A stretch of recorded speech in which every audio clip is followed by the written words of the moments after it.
Mention madam দেখি তাহলে দুজনকে ডেকে নাও। ঠিক আছে ম্যাডাম। মিস্টার সুমন মেহতে ও রাজ দাস দুইজন আছেন ম্যাডাম, একজন এসএসসি হাওড়া।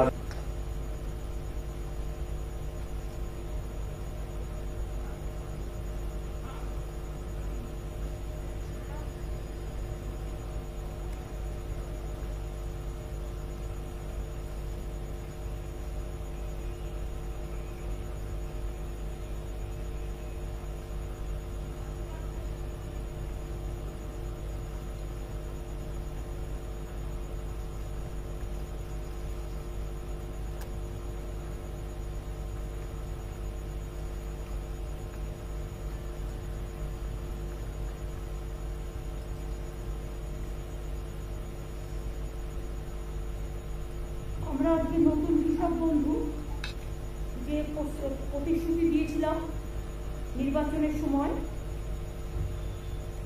তৃণমূল কংগ্রেসের পক্ষ থেকে, কারণ তৃণমূল কংগ্রেসের সরকারই আজকে সরকার গঠন করেছে, তাই সেই প্রস্তাব সরকার অনুমোদিত করে এবং ক্যাবিনেটে পাস হয় এবং ক্যাবিনেটে পাস হওয়ার পরে এটা আইনে পরিণত হচ্ছে এবং প্রতিশ্রুতি পূরণ অনুযায়ী আমরা কৃষকদের পাশে থাকার অঙ্গীকার নিয়ে আমরা আজকে যে কৃষকদের বলেছিলাম যে যারা 5,000 টাকা করে পান একর প্রতি জমি, তারা 10,000 টাকা করে পাবেন, আর যারা মিনিমাম পাবেন তারা 4,000 টাকা করে পাবেন।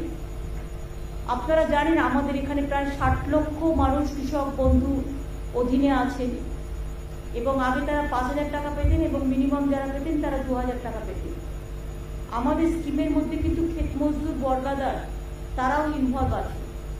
আমাদের 1 একর জমিতে 10,000 টাকা পাবে দুবার বছরে, 10,000 টাকা 5,000 করে দুবার পাবে, কিন্তু ক্ষেত মজদুর এবং বর্গাদার যারাও আছে তাদের মধ্যে কিছুই নেই, 1 কাঠা জমি 2 কাঠা জমি, তাতেও কিন্তু মনে রাখবেন তারাও কিন্তু মিনিমাম 4,000 টাকা পাবেন। আগে 2,000 টাকা পেতে ডবল করে দেওয়া হয়েছে। আর কেন্দ্রীয় সরকারের যে পরিকল্পনা তাতে খুব কম লোক পায়, আমাদের পরিকল্পনায় প্রায় 60 লক্ষের উপর কৃষক পায় এবং কেন্দ্রীয় সরকারের পরিকল্পনায় 2 একর জমি থাকলে তবে পাবে, তা নাহলে পাবে না। আমাদের কিন্তু আমরা সবাইকে দিই। আর দ্বিতীয়ত হচ্ছে যে কেন্দ্রীয় সরকার টাকা সবাইকে দিচ্ছে না এবং কম দিচ্ছে এবং তাদের প্রজেক্টে কিন্তু ক্ষেত মজদুর বর্গাদার কেউ নেই, এটা মাথায় রাখবে। সুতরাং এটা আমরা করছি, আজকে আমরা এটা লঞ্চ করছি। আমি কৃষক বন্ধুরা যারা এসছেন বিভিন্ন জেলায় আছেন তাদের হাতে ডিএমদের অনুরোধ করব, নতুন কৃষক বন্ধু লঞ্চ যেটা আমরা করছি 10,000 টাকার যে আমরা দিচ্ছি এবং মিনিমাম 4,000 টাকা তাদের টাকাটা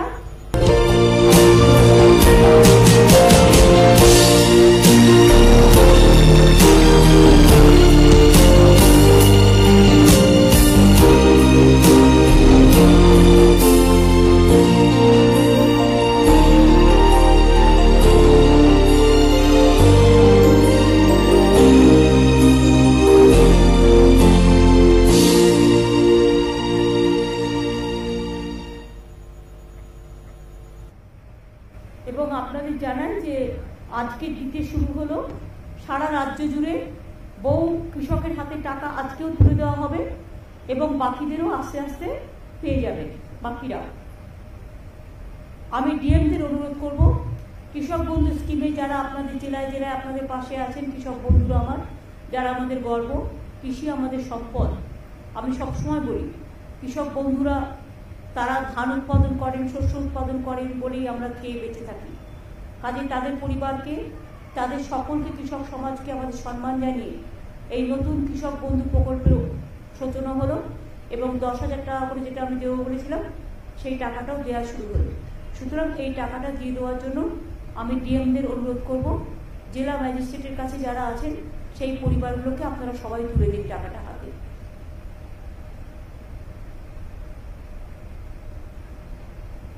আমরা দেখতে পাচ্ছি আপনারা টাকাটা তুলে দিন সবার হাতে।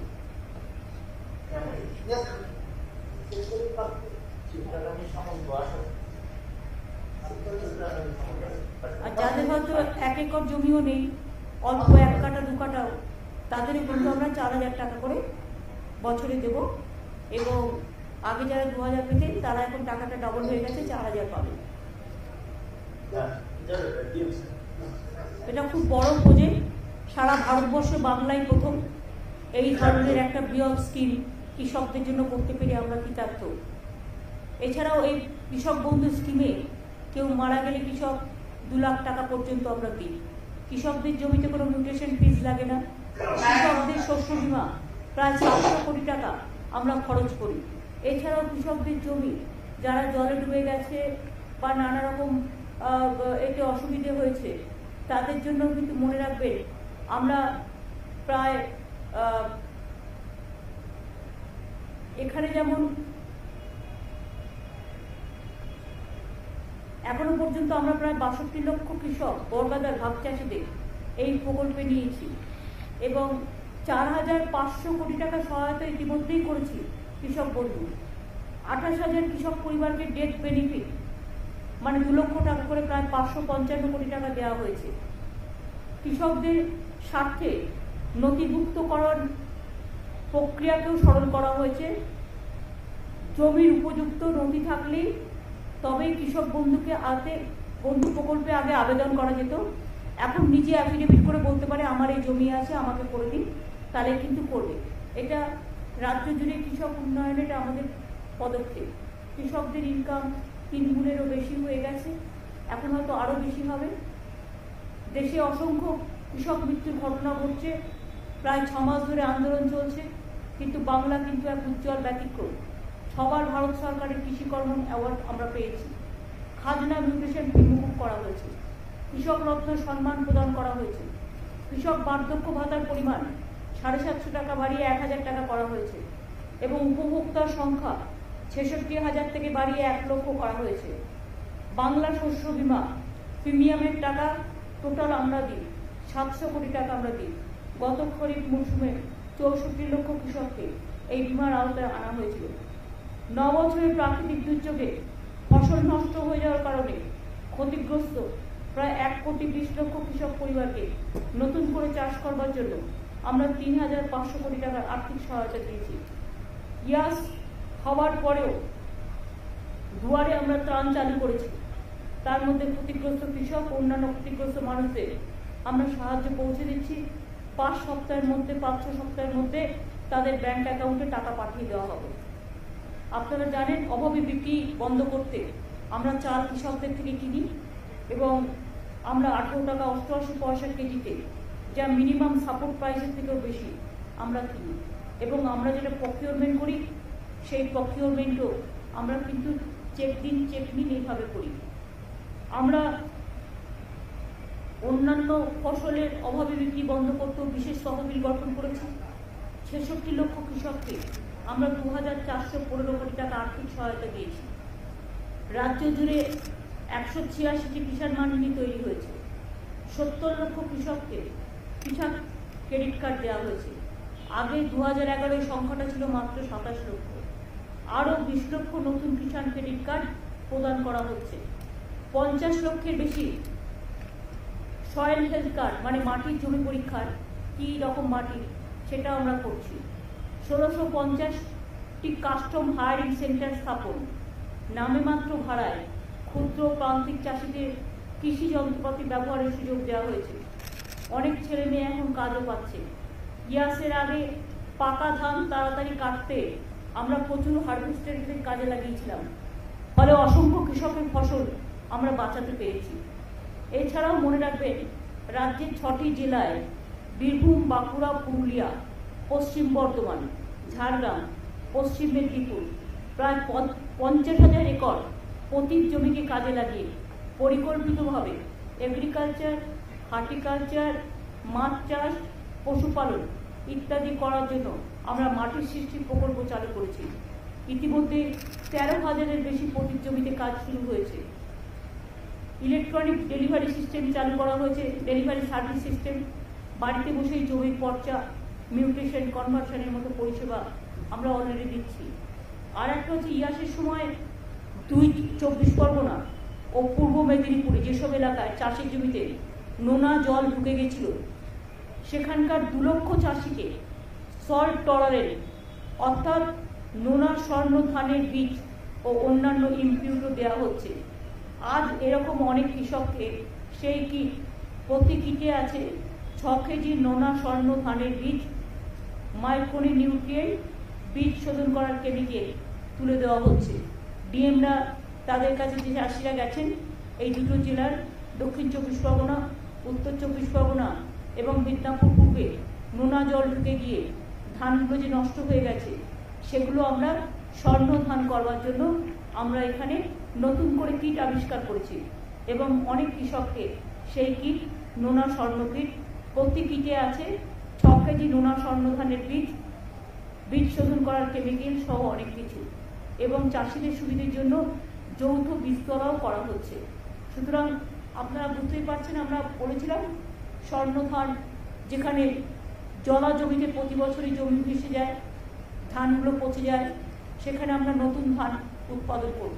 তাতে চাষিরাও বাঁচবে, তাতে আমাদের উৎপাদনও চলবে এবং তাতে প্রতি বছর যে ঝামেলাটা, বিশেষ করে বন্যা এবং জল জমা, তাতে চাষিরা বাঁচবে। এইসব কাজগুলো করা হয়েছে। আর আজকে একটা বই লঞ্চ করা হচ্ছে, প্রতিশ্রুতি পূরণ, কৃষক বন্ধু নতুন। এটা আমি সৌম্যকে বলবো যে সব প্রেসকে, ওঙ্কার সব প্রেসকে দিয়ে দেবে, আপনারা এটার থেকে ডিটেলস পেয়ে যাবেন।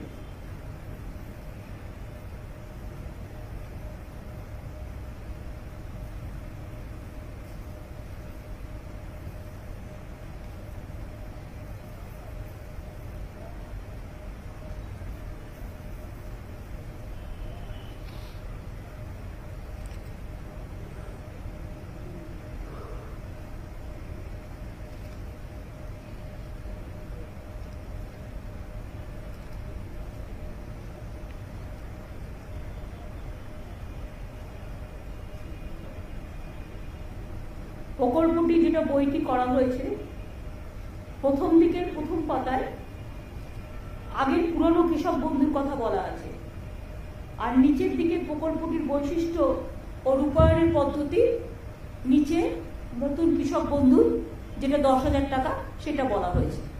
বইটার প্রতি আপনারা একটু লক্ষ্য রাখবেন, ওপরের দিকটা আগে 19-এর এটা বলা হয়েছে, আর আজকে যেটা অ্যানাউন্স করা হলো 10,000 টাকার, এটা হচ্ছে একদম আর্থিক সহায়তার বিবরণ, প্রকল্পটির বৈশিষ্ট্য, রূপায়ণের পদ্ধতি, এটা কিন্তু নিচে দেওয়া আছে, নিচে এই প্যারাগ্রাফে, এটা নতুন হয়েছে। তাহলে পুরনো নতুনটার সাথে যে তার পার্থক্যটা সেটা আপনারা মিলিয়ে নিতে পারবেন।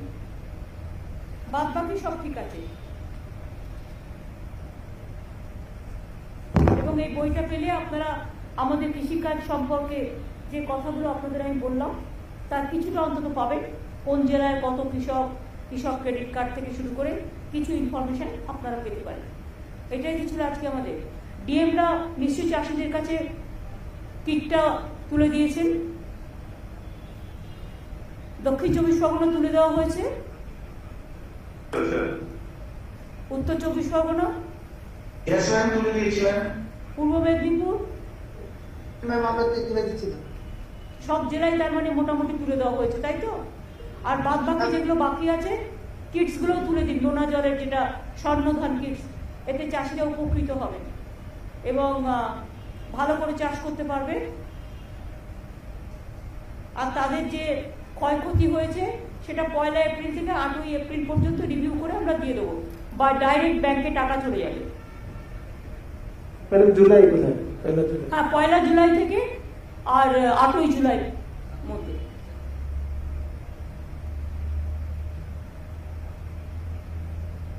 আর তারপরে আবার দুয়ারে টার্ন তো 18 তারিখ পর্যন্ত করা আছে, 18 তারিখের পরে রিভিউ হবে এবং 1 তারিখ থেকে 8 জুলাইয়ের মধ্যে টাকাগুলো ব্যাংকে পৌঁছে যাবে। তারপরে আমরা দুয়ারে সরকার যেটা করেছিলাম গত বছর, আবার আগস্ট সেপ্টেম্বরে আমরা করব, আবার নভেম্বর ডিসেম্বরে করব। তখন যদি কেউ বাদ থাকে কৃষক বন্ধু স্কিমে বা কোনো স্কিমে, তখন আপনারা সেখানে আপনার রেশন কার্ড নেই বা কিছু, আপনারা সেখানে নাম লেখাতে পারেন। এই পর্যন্ত আজকে ছিল, আর তো কিছু নেই। প্রেসের কিছু বলার থাকলে এই ব্যাপারে জিজ্ঞেস করতে পারেন। এখনো ভেবেই আসেনি।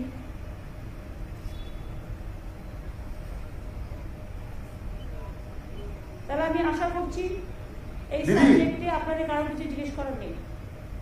দিদি, হ্যাঁ, আপনি ইতিমধ্যে রাজ্যে বর্ষা ঢুকে গেছে এবং কদিন আগেই ঘূর্ণিঝড় ফলে কিন্তু অনেক ক্ষতি হয়ে গেছে। সেন্ট্রাল থেকে টিম এসেছিল, ঘুরে গেছে। আমফানের সময় আমরা দেখেছিলাম এসেছিল, ঘুরে গেছে। এখনো পর্যন্ত এই যে লাস্ট যে ঝড়টা হলো ইয়াস, তার জন্য কোনো ক্ষতিপূরণের কথা সেন্ট্রাল থেকে জানিয়েছে? না, এক কথায় উত্তর। দেখছেন তো চারিদিকে, কালকে রাত্রিরে প্রায় 179 মিলিমিটার বৃষ্টি হয়েছে কলকাতায় এবং বিভিন্ন জেলায়। এমন অবস্থা, আর ওদিকে গঙ্গার জল ভর্তি, জল বেরোবার জায়গা নেই। এত বৃষ্টি আগে কখনো হয়নি এবং আগামী 26 তারিখেও বড় বান আসবে। সুতরাং হুগলিতেও জল বাড়ছে, যেটা আরামবাগ, খানাকুল, আমি সবাইকে বলবো উলুবেড়িয়া, তারা যেন আগে থেকে একটু নিজেদের সচেতন রাখেন, সযত্নে রাখেন। এবং এরপর ঝাড়খণ্ডেও খুব বৃষ্টি হচ্ছে, বিহারেও খুব বৃষ্টি হচ্ছে। এখন আমাদের রাজ্যটা প্রায় নৌকার মতো। ঝাড়খণ্ডে বেশি বৃষ্টি হলে ওরা বাঁধের জল ছেড়ে দেয়, বাঁধের জল আমাদের এখানে চলে আসে, ফলে আমরা নৌকার মতো ডুবি আর কি। সুতরাং বিশেষ করে হাওড়া জেলা, হুগলি জেলা, বর্ধমান জেলার কিছুটা, মিদনাপুরের কিছুটা, আর বান আসলে তো বানের জল বে অফ বেঙ্গল, তাতে তো অনেকটা হয়। ইভেন কলকাতাতেও জল ঢুকে যায়, গঙ্গা টোটালটাই ভরে যাচ্ছে, এমন বেশি বৃষ্টি হচ্ছে। সুতরাং সবাই সাবধানে থাকবেন, ভালো থাকবেন, এইটুকু বলার। কারণ প্রকৃতি তো আমাদের হাতে নেই, প্রাকৃতিক দুর্যোগ আমাদের ফেস করতে হচ্ছে। আমরা বোমার নাম শুনেছি, কিন্তু বৈদ্যুতিক বোমা, যেরকম বৈদ্যুতিক বোমার মতো বিদ্যুৎ চমকাচ্ছে আর এক একটা বিদ্যুতের লোক মারা যাচ্ছে, এইরকম তো আগে কখনো প্রকৃতিকে আমরা দেখিনি। সুতরাং প্রকৃতি একটু দুরন্ত হয়ে গেছে। এবং গ্লোবাল ওয়ার্মিং, এটা তো আগেই বলা আছে, গ্লোবাল ওয়ার্মিংয়ের ফল প্রকৃতি, সব রাজ্যে প্রচুর লোক মারা যাচ্ছে এই বিদ্যুতেও। মাধ্যমিক উচ্চ মাধ্যমিকের মূল্যায়নটা নিয়ে কতটা এগোলো? ওটা কালকে পুরো অ্যানাউন্স করে দেবে।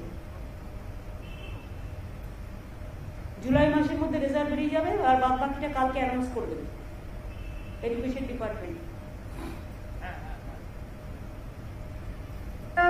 একাধিকবার দেখেছি যে রাজ্যপাল প্রকাশ্যেই অনেক কথা বলছেন, ইলেকশনের পরেও আমরা দেখছি সেই ব্যাপারটা কন্টিনিউ করছেন। উনি প্রকাশ্যে আপনার সম্পর্কেও বলেছেন, টুইট করেছেন, এবং এখন উনি দিল্লিতে গেছেন, অনেকের সঙ্গেই দেখা করছেন। তো এই ব্যাপারটা নিয়ে যদি কিছু বলেন, আপনার রিয়াকশন যদি একটু পাওয়া যায়। না, আমার কোনো রিয়াকশন নেই। কিন্তু যেভাবে উনি ফাংশন করছেন, অনেকেই তো বলছেন যে সেটা ঠিক নয়। একজন সবাই যখন বলছে তখন আর আমার বলার প্রয়োজন নেই। সবাই তো বলছেন, সবাই বলছেন বলি সবার বলাটাই আমার বলা। আমার নতুন করে বলার আর কি আছে? একটা বাচ্চা হলে বকে চুপ করানো যায়।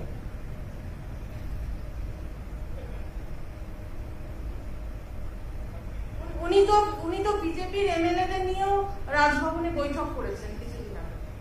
কেন আমার মুখ খোলাচ্ছেন? এখানে speech is silver and silence is golden.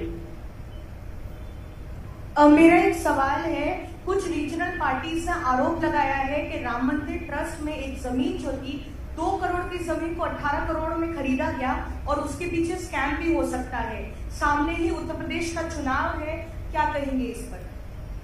हमें इस पे अभी कोई टिप्पणी नहीं करना है कि शिवसेना ने एक पॉइंट रेज किया है। उन्होंने जब रेज किया है उनके पास जरूर कोई एविडेंस होगा, इसी लिए उसको करने दीजिए। हम उनको पास से डिटेल्स लेने के बाद हम बोल सकते हैं। Just want to understand how much has the cost for the Governor House increased in the past couple of years? In the past couple of days, you have heard as how several OSDs have been appointed, some are under question. Has the cost to operate Raj Bhavan increased in the past couple of years? Because the state government maintains that there is fund crunch. Has the Raj Bhavan cost has increased? That is obviously. But exact figure I cannot give you right now because it is not with me right now, because I was not aware of the facts. Raj Bhavan, not only here the Raj Bhavan, then Darjeeling also there is a Raj Bhavan. Then Delhi also, whenever you go with flight, everything. So there is so many expenditure. That is a constitutional post. Some expenses could have been avoided now because the state has gone through COVID. I will research. I will make it study. Then I will let you know properly. Though I know something, but it won't look nice. Somebody is telling something, so I have to say also the same thing. I cannot. তুমি অদম বলে আমি উত্তম হইব না কেন? এটা একটা dialogue নবকুমারের। কি এখনো রাজনৈতিক সন্ত্রাস চলছে? কারণ রাজ্যপাল বলছেন, আপনি কি দেখতে পাচ্ছেন? না, আপনারা তো এখানকার সাংবাদিক, আপনারা কি দেখতে পাচ্ছেন কিছু? আমার আগে তো আপনারা দেখতে পাচ্ছেন। আপনারাই তো এগুলোর খোঁজ খবর সবচেয়ে বেশি রাখেন। আপনাদের যখন চোখে পড়ছে না, তা কারোর যদি চোখে নেওয়া হয় আমি কি করতে পারি? আমি কি কোনো সম্বন্ধে বলি না, আমি বলছি কারো যদি হয় উচ্চ। দিদি, সাম্প্রতিক সময়ে দেখা গেছে বিভিন্ন সময় বিভিন্ন কমিশন, মহিলা কমিশন থেকে শুরু করে কখনো ডিজিকে চিঠি দেওয়া যে ভোট পরবর্তী হিংসা হচ্ছে, মহিলাদের নিরাপত্তা নেই, এই বিষয়টি নিয়ে কি বলবেন? যে বারবার চিঠি দেওয়া এবং রাজ্যে তারা আসছেন, ভিজিট করছেন, তারপরে তারা যে কেউ যে কোনো রাজ্যে যেতে পারে, তবে তাদের একটু বেশি করে উত্তরপ্রদেশ গুজরাটে যাওয়া উচিত ছিল। উত্তরপ্রদেশ গুজরাটে মধ্যপ্রদেশে না গিয়ে, যেখানে নদীতে ডেড বডি ভাসিয়ে দেওয়া হচ্ছে, যেখানে কোভিড পেশেন্টদের রেকর্ড রাখা হচ্ছে না, যেখানে একটা জাস্ট মবকে করতে গিয়ে 22 জন বিনা অক্সিজেনে মারা যায়, সেই সমস্ত হাতরাস থেকে শুরু করে সেই ইতিহাস না ঘেটে বাংলায় এত হারার পরেও লজ্জা নেই। বিজেপি সব এজেন্সিকে দিয়েই কাজগুলো করায়। এটাই বিজেপির হ্যাবিট, এটাই বিজেপির প্ল্যান, এবং এগুলো সব pre plan incident. It is not, there is no incident now after polling. Postponed violence, it was under election commission. At the time of election, there are some incidents, sporadic incidents, but all are not political. There are some personal enmities are also there. But when it is the matter is sub judice, I will not speak anything regarding this. I don't support any violence. I always tell my police administration to take strong steps wherever it may be, and if anything happens anywhere, we don't support that. And I think whatever they are creating the atmosphere that violence, there is no violence like that. 1-2 sporadic incident, if any happens, we take strong action because we condemn all the violence, and there is no political violence. It is the BJP gimmick violence. না দিদি, রাজ্যপাল কেন্দ্রীয় কয়লা মন্ত্রীর কাছে গেল, আজকে সকালে রাষ্ট্রপতি দুয়ারে দুয়ারে ঘুরে বেড়াচ্ছেন। তো মাননীয় রাজ্যপালের যদি কয়লার কোনো কাজ থাকে তো উনি যেতেই পারেন কয়লা মন্ত্রীর কাছে, এটা আমি কি করব? সেটা ওনার ব্যক্তিগত ব্যাপার।